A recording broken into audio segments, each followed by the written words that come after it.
Dahil Ramadan na pala sa 17 ay naisipan ko ng mamili. Kasi kung mamimili kami sa 15 or 16 ay medyo mas mahal na kasi mga presyo noon. Ito nga si Mariam ay may hawak na labubo. Nagpapabili na naman siya. Ang sabi ko nga ay kung may sobra tayong pera, sige bibili natin. Si Usman naman ay ito daw batang bilin niya. Sabi ko nga rin ay pag may sobra ay bibili natin. Kaya ay malungkot siya.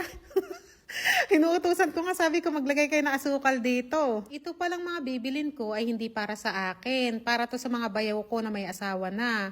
At saka para sa masi.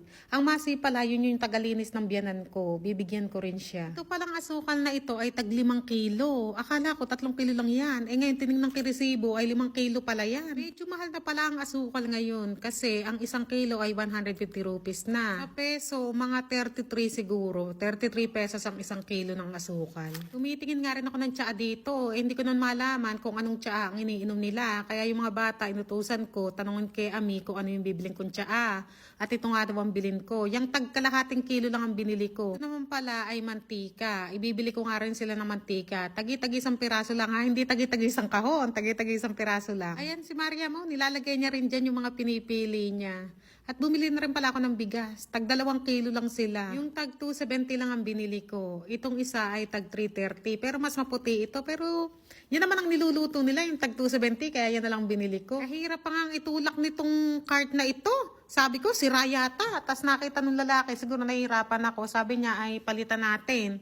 Kaya ayan, kumuha siya ng iba. At ayan nga, inililipat ko na. Siya ang naglilipat kaso yung isang bigas na butas. Kaya ibinalik niya. Tapos ayan, kumuha ulit siya ng ibang bigas at inilagay nga niya dyan. Samahan ko kasi biyanan ko. Naalala ko, ibibili ko nga rin pala siya. Kaya bumalik din ako dyan. Dinagdagan ko yung asukal, yung bigas, yung tsaa. Basta lahat, pati juice, dinagdagan ko pa. Kasi nga, yung biyanan ko, bibigyan ko rin pala. At ito nga, andito na tayo sa mga juice. Ito nga ang Jamishirin ang aking bibilin. Paborito nila yan. 5 piraso ang binili ko niyan. 2 para sa bayaw ko, yung 2 kasi bayaw ko may asawa, isa sa masi, isa sa biyanan ko, at isa para sa akin. Nagkakanta bulol-bulol ako. Ito rin palantang, bumili rin ako niyang pineapple at saka orange. Ay, may ikwento ako sa inyo tungkol dyan sa tang. Nung nakaraang Ramadan, hindi ko sa inyo naikwento nung nakaraan, ngayon ko na naikwento, Merong babae, namili rin siya. Siguro mga 6 na piraso yung pinamili niya. Nagkasabay kami magbayad. Ngayon, meron siyang 2 pirasong tang. Yung maliit lang na tang, yung tag 100 rupees lang yata. Ngayon na magbabayad siya, kulang yung pera niya. Naawa naman ako. Tapos yung isa, pina-scan niya kung kasya na yung pera niya. Kung kakasya kahit isang tang lang. Ay hindi pa rin kasya. Inilagay niya na lang sa gilid. Kaya ang sabi ko na nga lang sa cashier ay i-scan sa akin. Tapos ako magbabayad at ibigay sa kanya. Tapos ayun, binayaran ko. Tapos nagulat pang yung babae. Hindi niya siguro masyadong maintindihan nung una. Tapos sinabi nga nung cashier na ako na nagbayad. Tapos ayun, nag-thank you naman siya. Masayang masaya naman siya. Masaya talaga sa pakiramdam. Yung kahit na simpleng bagay lang, nakakatulong ka. May napapasaya kang ibang tao. At si Mariam, tingnan nyo, may sarili pa siyang basket. Sobrang dami. Sabi ko, ay ibalik niya yung iba at wala kaming pera. Sabi ko, hindi yan ang pinunta natin dito ngayon. Sabi ko, ibalik mo yung iba. Lalo na yung itlog-itlog. Sobra hilig sa mga itlog-itlog niyan. Sabi ko, ayoko niyan. Ayan o, yung itlog-itlog na yan. Ayokong binibili niya yan. Ay, buti naman nakikinig sa akin pag sinabi ko ibalik, ay ibinabalik naman. Tapos ayan, naalala ko nga yung biyanan ko. Nakalimutan ko palang ibili-bili kanina. Kaya ayan, bumalik ako. Ikinuha ko ng isang juice, isang Jamishirin, isang tang. Basta yung kung ano yung mga pinamili ko kanina, ikinuha ko ulit yung biyanan ko. May sinisilip-silip pa nga si Mariam dyan. Ano na naman kako yung sinisilip-silip mo? Ang dami-dami ng laman ng basket mo. May sinisilip-silip ka pa dyan. Nag-checking lang daw siya, sabi naman sa akin. At ito nga cake, ay tingnan nyo naman, parang ang sarap-sarap. Ay parang gusto-gusto ko siyang bilhin. Kaya nga lang ito kasing mga nagdadaang araw ay pakiramdam ko, tumataas ang sugar ko. Pero binili ko pa rin kasi nga parang ang sarap eh.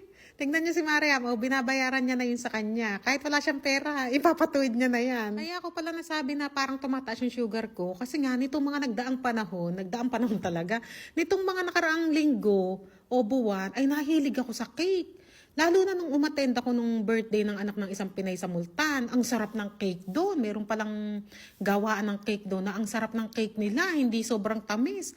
Kaya simula nung nagpapabili na ako lagi ng cake doon. Ayun, kaya pakiramdam ko ay parang tumataas na ang sugar ko Ang sarap talaga ng cake doon. Ang pangalan ng cake na tatandaan ko 3 milk yata. Oo, 3 milk. sa Layers. Layers ang pangalan ng bilihan ng cake. Ang sarap. I-try nyo sa mga Pinay na andito sa Pakistan. I-try nyo yung cake na yun. Sa mga hindi pa nakakalam. Kasi, tsak yung iba, alam na nila yung cake na yan. Pero ako kasi, kailan ko lang na-discover yan. Kasi dito sa lugar namin ay walang ganyan. Ay, ang sarap. Hindi siya sobrang tamis. Basta, parang kaya ko ubusin nga isang... isang cake, ay ang sarap. Ay minsan pala, pag magawi ako sa Multan, i-video ko yung mga cake nila, para makita nyo. Tapos, habang kinakain ko, i-video ko rin. Tapos magpanggap ako na first time kong kakainin. Ganito, ay ang sarap. Buhay vlogger yan. Seryoso nga ako dito. Kasi nakikita ko yung presyo habang ini-scan niya. Ay nako, sabi ko, kakasya kaya itong dala ko. Pero alhamdulillah kumasya naman. Nabili ko pa nga yung laruan ni Usman at saka ni Mariam. Sa mga nagme-message pala sa akin sa FB page ko, ay baka nagtataka kayo, hindi ako nag-reply. Ay pasensya na kayo, yung FB page ko hindi ko na mabuksan. Kaya ako na-stress ako ng mga ilang linggo. Ilang linggo lang naman, pero ngayon ay naka-move on na ako. Hindi ko na siya mabuksan, kaya gumawa na lang ako ng bago. Ayan pala, ang naging bill ko ay 26,210 rupees lahat. Bumili rin pala ako ng 4 na tray ng itlog, hindi na lang nakita sa video. At dito naman sa labas ay bilihan ng juice at ice cream. At may munting hiling ulit ako sa inyo mga kapanay. Follow my new FB page, Adil Family, Pinay in Pakistan. Wala pa yatang 200 yung followers ko doon. Kaya i-follow nyo na ako para madagdagan na. Ito nga mga anak ko ay kanya-kanya kuha sila ng juice nila, ng ice cream nila. Ito namang binibili ko na itong merinda ay para sa babayan, para sa biyanan ko pag may bisita, ganyan. Itong Coke Zero ay iniisip kong bumili pero ayoko na muna mag debo-debote ngayon kasi nga pakiramdam ko mataas ang acid ko. Pakiramdam ko talaga masama ang pakiramdam ko nitong mga nagdaang araw. Kasi nga sumusobra naman taba ko. Tumigil na kasi ako mag-diet. Kaya itong Ramadan na ito, magpa-fasting ako sasabayan ko ng diet. Kasi pag tumataba ako lalo, marami ako nararamdaman sa katawan. Kaya naisipan ko, ay mag-diet na talaga ako.